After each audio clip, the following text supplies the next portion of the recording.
Bismillahir Rahmanir Rahim. Our deepest condolence to Imam of our time, Imam Mahdi alayhi salam. Every year, when the month of Muharram comes, we can't even imagine the pain our Imam goes through. This is your host, Sister Zinat. With me, I have a special guest of honor from United States of America, Alima Maryam Muaddal. Assalamu alaikum, sister. How are you? Walaikum assalam. Alhamdulillah, I'm good. How are you? How's it going? Thank you so much, sister. Bismillah ar-Rahman ar-Rahim. My name is Muharram Muaddal. I am an American Iranian. I graduated from Cal Poly Pomona in accounting. I taught at an Islamic school for a year and a half, and then I moved to Iran. I've been studying in Qom and the Hawza for several years now. I finished my bachelor's degree in Islamic philosophy, and currently I'm working on my master's. Thank you so much, sister, for being part of the studio. Last time we were discussing about this question that still we have to complete the points. That is, what did we learn from the event of Karbala? And we went through the points, alhamdulillah. That was the first was being punctual for salat. Second is loving our fellow brothers. Third is selflessness. Fourth is success is not at the edge. Fifth one is hardship. Sixth one is patience. Seventh one is faithfulness. And eighth one, we were actually discussing that we have to continue today, that is standing against oppressors. Bismillah ar-Rahman ar-Rahim. Rabbi shrah li sadri wa yassir li amri wa hlul uqdatan min lisani yafqahu qawli. Assalamu alaikum ya Abu Abdullah wa rahmatullahi wa barakatuh. So we're talking about what are the different points that we can learn from Karbala, the event of Ashura. And the eighth point was that we learned that we need to stand up against the oppressors. And we're discussing why is it that Imam Hussein had so much bravery, that he had no fear to stand up against the oppressors. And we're discussing the relationship that us humans and everything in the world we have with Allah subhanahu wa ta'ala. And understanding this relationship helps us understand that for us not to be fearless and try to understand how the system works. And I was discussing how things are different, that Allah is responsible for everything. He is our Rabb. He is the one who raises us. He is the one who gives us sustenance. He is the one who provides us money. He provides us health. He's given us everything, and He's raising us every single second. And at every single point of time, we are completely reliant upon Allah. The same way an image of an apple in your mind is completely reliant upon you. Yes. We are reliant upon Allah. And if we cease to exist, that image of that apple will cease to exist. It's the same thing with Allah, us to Allah, right? So we are completely in the mercy of Allah. If Allah wills, God forbid, then for us to not exist, we won't exist. Yes, right? we won't exist. So we're completely reliant upon Allah. And I was trying to give more examples about this just so people can understand, because understanding this relationship helps a lot.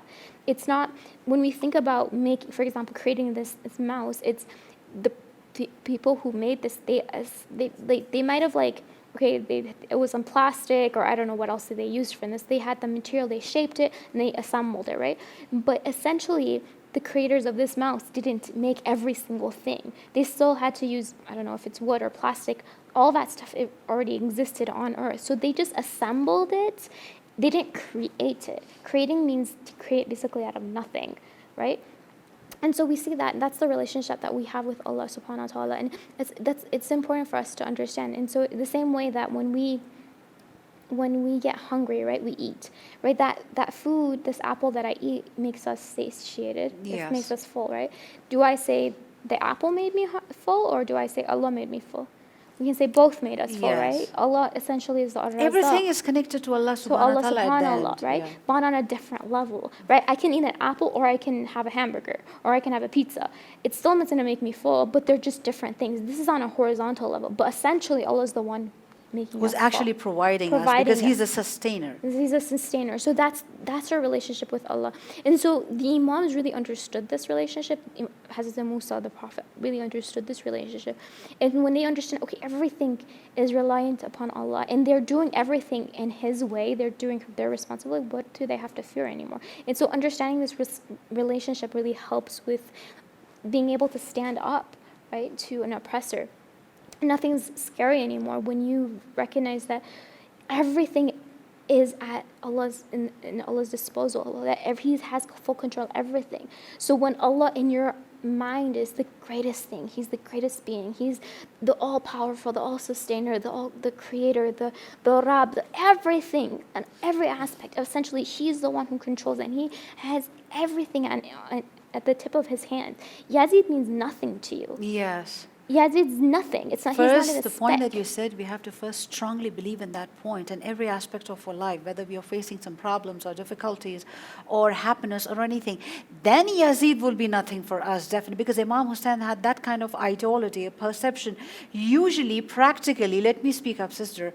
If we just tell people, can you join the protest for this person? Can you sign a petition? They totally deny. Say, oh, I'm scared. I don't want to be part of politics. I don't want to do it. People run away. When you're talking about standing against oppressor, that we learned from Bibi Zainab Salamullah Alaiha and the entire family, especially the power of the woman during the event of Karbala, women usually in this, there are ladies who do stand up, but there are ladies who totally say, oh, I'm not interested in politics. I'm not going to speak out of what is happening. I'm not going to be part of any kind of rallies or protests or standing of any petition. I don't care.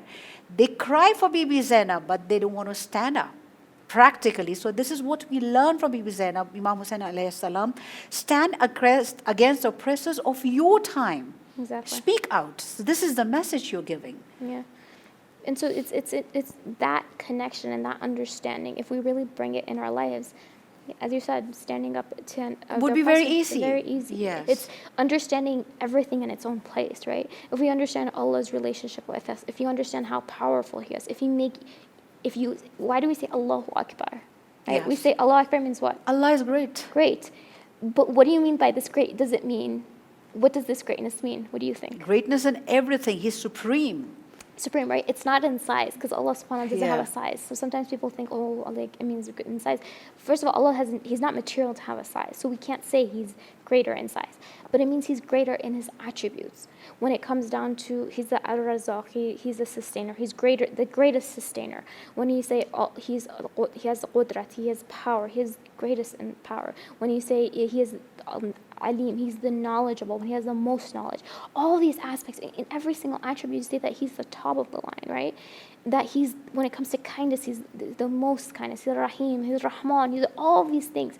You bring that into play and you're like, wow, like everything else becomes small in this world.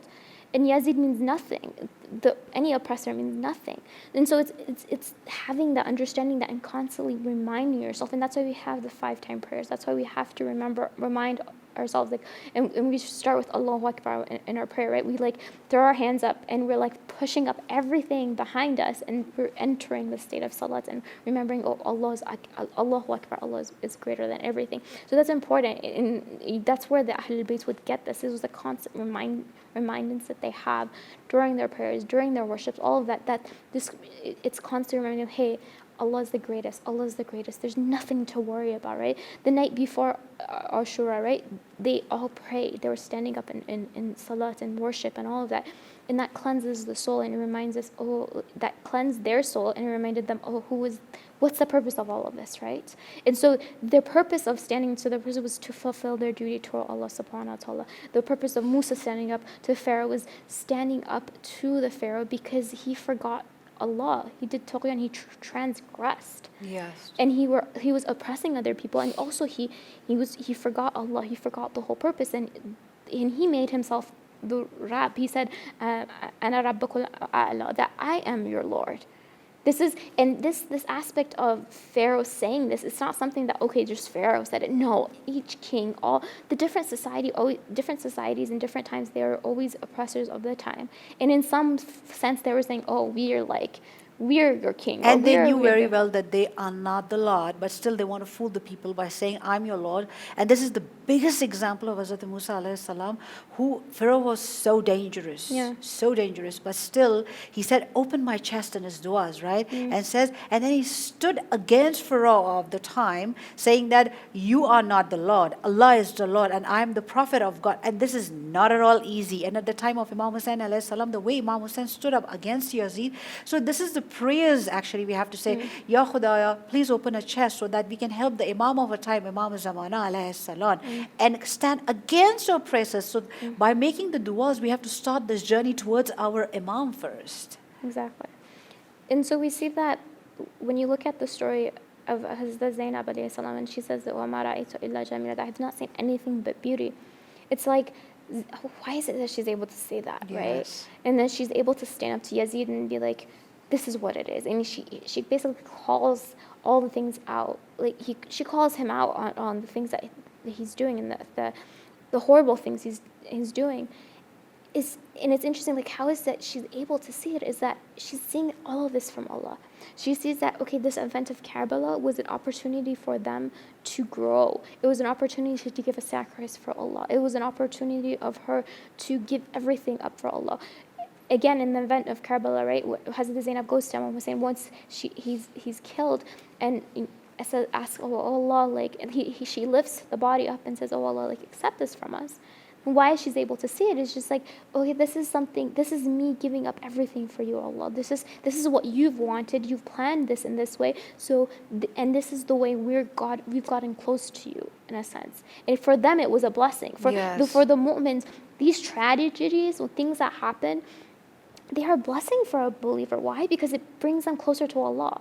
When shaitan comes and tries to mess with the awliya Allah, the people who are very close to Allah, with the Ahlul Bayt, when shaitan comes, it's an opportunity for them to be able to put the shaitan aside. It's a struggle. Yes. But it's an opportunity to get closer. And Zainab again saw this as an opportunity. And this applies to all of us, that in each and everything that happens in our life, when things go wrong, God forbid you end up in a divorce, God forbid you lose a child, God forbid you end up with the coronavirus, yes. whatever, it's still an opportunity. You don't know, maybe you got the virus because Allah wanted to clean your soul, or maybe it was an opportunity for you to get closer to Allah. Maybe you had to go through it so you would grow in some way.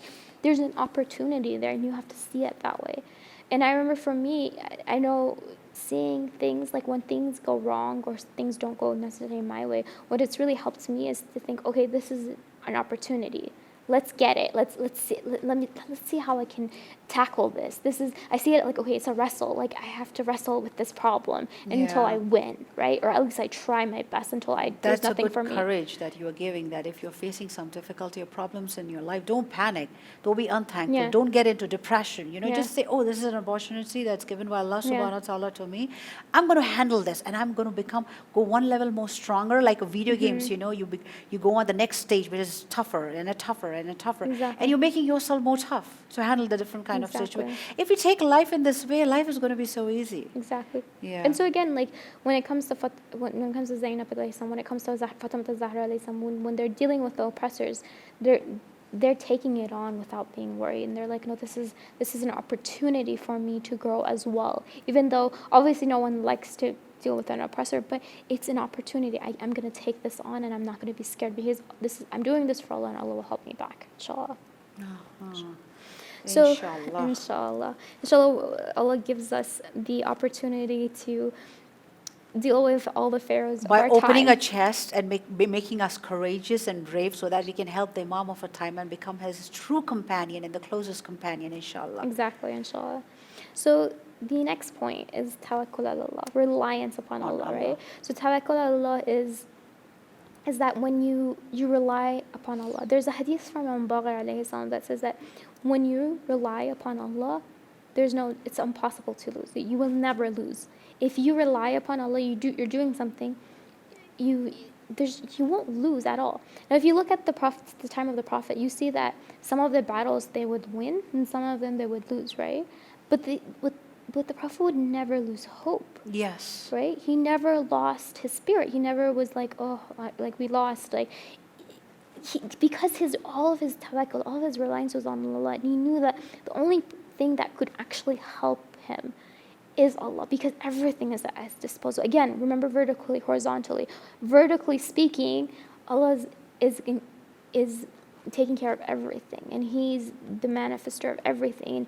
It's in His hands if they're going to lose or if they're going to win, right? And sometimes some of those battles, maybe they needed to lose so that the ummah, the Muslims, would learn from that and grow, right? So sometimes so when we're going in life, sometimes again we won't become successful in every endeavor in our life, every problem and every hardship. Sometimes you'll lose. Maybe you'll get corona, God forbid, and or someone in your family gets corona and they die, God forbid.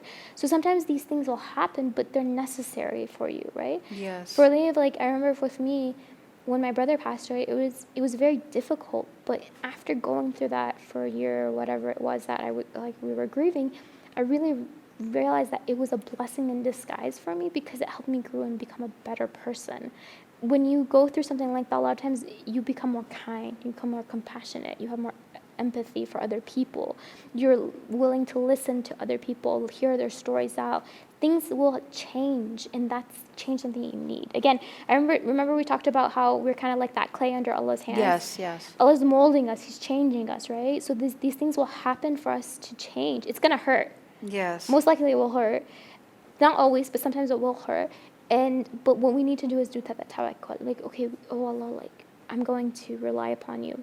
Because man was created in hardship. That's what the Quran says, right? So we have the tendency, we have the potential to take, we have the tolerance level to take all this kind of hardship. Because Allah in the Holy Quran has says that I will not test you more than your tolerance level. That means if we have some kind of test from Allah, we have that level of tolerance in us. Yeah, exactly. We can do it.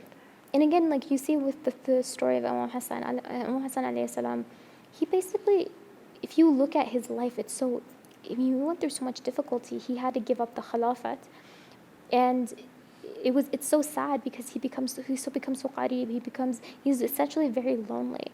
There are people at his time were calling him Mu'azzil al-Mu'minin, the person who belittles the believers. He's just so qareeb, he's so mazloom, he's so Imam Hassan alayhi salam. And you look at it, and it's just like, yet at the same time, you see that he's so strong. Yes. It doesn't bother them that he has to be like that. This is an interesting thing. When you're an abd of Allah, when you're a servant of Allah, you're soft. In the sense that you're actually, the root of the word, I don't remember the Arabic, but I remember my teacher saying this. It means that, like on a desert, when you walk on a desert, you leave footprints. And it's like, yes, you soften the sand up, and people will walk on your footprints just because it's easier to walk on. It softens the path up for them. And that's what the root of the word of ubudiyat comes from, softness. And it's interesting because usually when we think about believers, we think about people who are very harsh. Yet it's not actually, we see when it comes to the imams, they were actually accepting of whatever the situation was, and they would accept, okay, sometimes they would have to lose. Sometimes it was with Imam Hassan that he had to give up the Khilafah. Sometimes with Imam Hussein, like you see, okay, he's going to fight. Sometimes with Imam Ali, okay, he didn't have the Khilafah, and then he had the Khilafah. So you see these different stages, yet they didn't give up. They still had that strength and that honor and that courage, and they didn't stop. They still looked in, okay, this is what my duty is, I'm going to do it. Because your duty will shift. It's time to time, second to second, your duty might shift, and you have to say, okay, what is my duty now? And that's why you see, like, within the Imam's times, the way they had to react to things was different because their responsibility was different, right? And so, but even with all of that, they never lost hope, they never lost that courage, and they had their full tawakkul, their full reliance was on Allah. Full trust on Allah subhanahu wa ta'ala, and they were the toughest people. So when Allah subhanahu wa ta'ala has says, that the prophets were the best of the quality, especially the Holy Prophet, peace be upon him, and we have to learn from them to reach the highest level, though we cannot go until them. But what you're saying is that they had the level of trust and reliance of Allah subhanahu wa ta'ala. Exactly. If we have in our simple life that we are living, if we have that trust on Allah subhanahu wa ta'ala, life is definitely going to be easy. That's the reason when the points that you were talking about, have a reliance on Allah subhanahu wa ta'ala, no matter what kind of oppressor you are living with, it's going to be easy for you to hand that kind of oppressor. And we can help the Imam of a time very easily. Exactly. So we see that the Imams had tawakkul. They did whatever they could. They did their responsibility, and then they would leave it up to Allah subhanahu wa ta'ala. And so that's something we need to learn from our Imams, is that you do your responsibility, you do whatever you can, and then you leave the rest to Allah. Whatever the outcome is, whether you lose, whether you win, whether it's Imam Hussein losing in the battle, giving up his life, when it is Imam Ali winning so many of the battles, right? He won the 3 battles. Well, I mean, some of them is different. Each story is different. But let's say the Battle of Jamal, he won, or the Prophet losing some battles, winning some. It doesn't matter the outcome at the end of the day. The important part is you do your responsibility. You do your part, and then the rest of it you leave to Allah. And whatever the outcome happens, that's what's the best outcome that's supposed to happen. Because Allah will never will anything but good for a mu'min. We have hadith about that. That the believers, nothing will happen except that it's good for the believer. So it doesn't matter the outcome. It doesn't matter if you succeed or lose. You learn from it. You do the best you do the best you can. You learn from it, but then you move on. You don't let that to bring you down. And that's the thing. And then sometimes things will happen where sometimes you don't have any control over it, right? For example, if someone is in, like your sister is in labor, right? And there's nothing you can do, right? Except for make dua, maybe help her. But other than that, there's like pretty much nothing you can do. If she's at the hospital and you're at home, all you can do is make dua and do tawakkul. You can say, Ya Allah, like my sister's giving labor, that I can't do anything. I just leave her in your hands because you are the best of helpers, right? And you just do that and Allah will take care of it, right? And if, God forbid, something goes wrong, then it's okay. It's not the end of the world. And I think that's what's really important. That's why the tawakkul, when you have that tawakkul playing, your heart will be at peace, right? You won't be worried. You won't have anxiety. You won't be like, oh my God, what's going to happen? Well, what's going to happen? Like, that's why the imams are so calm. Yes. They had so much peace. Is that the Imam was saying is, why is it Imam was saying during the day of Karbala, you constantly see, they say they became happier and happier and happier, right? He became more smiley. And it's like, every single second in that event, he was growing closer and closer and closer. Every person who dies, every companion, Hor goes first, and then you have all the companions. Yes. Each and every one of them, and then you have Ali Akbar, and then you have Ali Asghar, and then you have Abul Fazl Abbas, and then you have all this Qasim. And the small companions who passed away, they did not take it that they have lost the battle. They have taken it that they won the battle. That's why Bibi Zainab Salamullah Alaiha said that all I saw was beauty. Exactly. That's the reason her wordings came, because she had the belief in Allah subhanahu wa ta'ala. She knew they were very successful people. And Yazid wasn't doomed and Islam was saved. That's what they were doing. Exactly. So I remember the past summer I was at a camp, and it was with youth. They were like teens, tweens ages, like around between 12, 13 to like 18-year-olds old. And I remember asking them that what is the reason why you guys play a lot of video games is that you feel like you're losing in life, but there's something you can win in a video game, so it makes you feel better. It makes you feel like, okay, I'm winning something, at least I'm doing something, right? And they turned around and they were like, yeah. And it was such a sad moment for me that they feel that way, that they feel like, they have not achieved anything in their life. And that's such a sad But what is achievement? You should have asked them. What do you really mean by achievement? Having a name or a fame or a money or a car or a bungalow? I mean, I think for everyone it's different. Each child is different depending on their parents and in terms of the school that they go to and what they're and the taught. marks that they get, the sports shields and trophies. That is maybe that level of achievement and that kind Everyone of has, depending on the family, depending on the people around their friends, like what they call achievements different. Yes. But regardless, it's like, no, like you're an abd of Allah, you're a servant of Allah. There's no losing here. You just do tawakkul ala Allah. You rely upon Allah. Allah will help you. There's no losing here. So it's important. Again, when Imam Bagher says, whoever does tawakkul ala Allah, who relies upon Allah, they're never losers. They can never win. It's impossible to win. And so that's really important to keep in our mind, so that we never lose ourselves, that we never lose hope. Yes, and that's the best example for not to commit suicide. The people who are depressed, who want to commit suicide, they are suicidal. If you have a belief and reliance on Allah subhanahu wa ta'ala, you don't even feel like suicidal, because losing things in your life, for example, losing your job, your houses, your money, your health, is actually a part of a life, because Allah subhanahu wa ta'ala has said in the Holy Quran, I will test you with your health, wealth, and your children. So that's a part of our life. No matter what, we will go through this kind of things. So this is not suicidal. We have to have reliance on Allah subhanahu wa ta'ala. No matter what kind of difficult time we are faced with, we just believe in you and we do our best and leave the rest in your hand. That's it. Inshallah. So to get to the next point is knowing that dignity and honor is where it comes from, and that's in humility. Humility. Humility. Yeah. So in the story, it's interesting. I was reading a book from Ayatollah Jawadi Amali, and he's a known scholar here in Qom, and he was saying that in this event, when they're setting out, the caravan of Imam Hussein are setting out, we see that the way they come out is very dignified.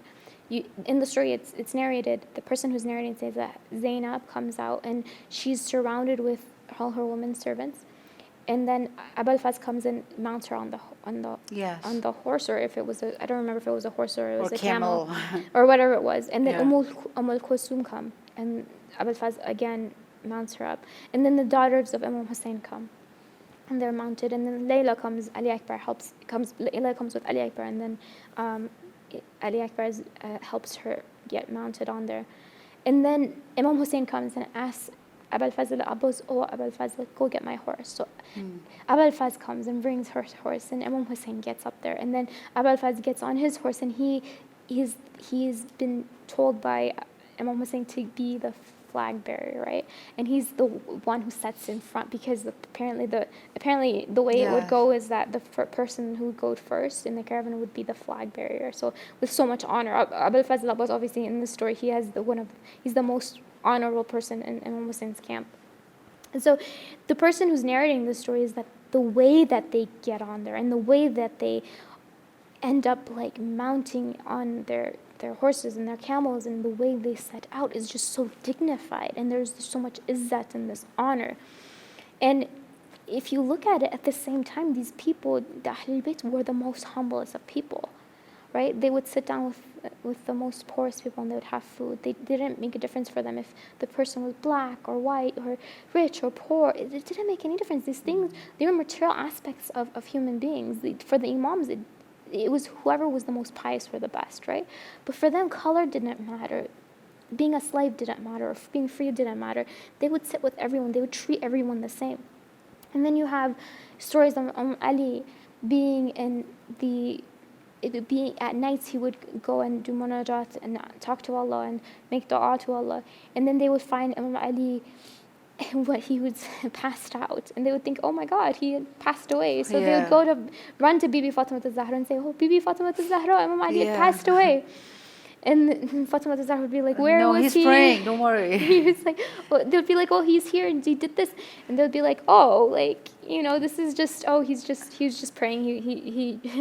He passed out from in the midst of his prayer. And so that's how much he recognized Allah, and he had so much fear for Allah. He had so much humility, no matter, even he was sinless, he was humble in his prayers. Exactly. So it boils down to this. The verse of the Quran says, Ya ayyuhan nas antum fuqara ila Allah wallahu ghaniyul hamid. All people, it says, O ayyuhan nas, you are in need of Allah, right? And Allah is the self-sufficient, is the praised one. And so at the end of the day, it's like each and every human being is in complete need of Allah. We are complete need. Our essence is this faqr. And by being obedient to Allah and understanding how much we need Him, we become a servant to Allah, right? Because we recognize we need everything. Everything comes from Him, so we need to be in His service, right? Both because we need Him, and both because what's the point of living if you don't live for the best thing in the world, right? The greatest thing in the world, and that's Allah subhanahu wa ta'ala. So this Ahlul Bayt, they understood their essence, they understood that they're faqir, and then because of that, they would worship Allah. They were complete servants of Allah. Yes. We say Ashhadu anna Muhammadan abduhu wa rasuluhu, Allahumma salli ala Muhammad wa ala Muhammad, that Muhammad is the abd. He is the servant. Yes. Before he is a Rasul, he's the servant. Before he's a prophet, he's a servant. And that's their essence, and that's the identity that the Ahlul Bayt had. And this is the identity we all need to have, we all need to consider, is that we are the servants of Allah. Yes. And with that, being that servant and having servitude to Allah, we find dignity. Because Allah is the one who gives izzat. Allah is the one who gives honor. Allah is the one who gives all this aspect of dignity and honor. He's the one who blesses us with. And so when we become servants of Allah, He gives that to us, and we find dignity, and it's an honor to be a servant of Allah. And that's why we see to Adam, the angels are Allah tells the angels, bow down to Adam, right? Yes. And this isn't just Adam, this is to humanity. And this is the status of Adam and Bani Adam, the children of Adam. That this is the status that we can reach, that the angels bow down to us. Yes, well, we have to be humble. This is about humanity. Exactly. So thank you so much, sister. We have actually completed all the 10 points. Alhamdulillah. When we say what did we learn from the event of Karbala, we have learned 10 points. Exactly. You know, by repeating it, I would like to end it. First thing, we have to be punctual with the prayers. Second Uphold is prayers. uphold the prayers. Yes, loving our brothers, fellow brothers. Third one, selflessness, that is Isar. Fourth was success is not at the end. You know, because people think Imam Hussein was not successful, but he definitely was. There are people who think like that. Fifth one was hardship. Sixth one was patience. Seventh one, faithfulness. Eighth one, standing against oppressors, the hardest thing. Ninth one, reliance towards Allah subhanahu wa ta'ala. And 10th one is humility, to be humble. So thank you so much, sister, for being part of this show and giving us the knowledge. Thank you so much. And thank you so much, everyone, for watching us and being part of this show. Stay tuned for another episode. Until then, Assalamu alaikum wa rahmatullahi wa barakatuh.